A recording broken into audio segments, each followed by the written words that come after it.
So you're looking to become a Forex trader in 2024. How is it done? Of course, you need to remember a few things when you start trading, and you need to listen carefully. The most important aspects of trading are risk management, emotional discipline, and having a fully back-tested strategy. If you want to start going on the charts and just literally doing guesswork, doing some analysis with no back testing, then I'm sorry to tell you, you're going to lose money. You know, it's not going to work out for you.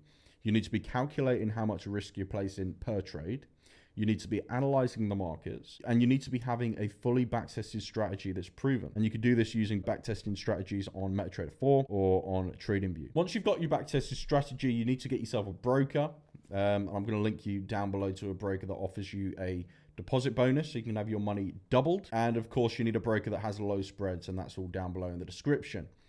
Myself and my members, you know, absolutely crush the markets. We trade gold, Forex, commodities, and we have a Telegram group where people can copy and paste exactly what it is we're doing. And that can be accessed as well in the description. But yeah, as long as you have a backtested strategy, you know what you're doing, or if you have someone you can copy like myself, you're going to have a great time trading. Because the benefit of trading is being able to be anywhere in the world and able to open your laptop, open your phone, and just trade on the go. And instead of working for money, you can let money work for you, which is ultimately where you want to be. So it's just fantastic. Remember, guys, trade responsibly. Go to the description and you can get involved.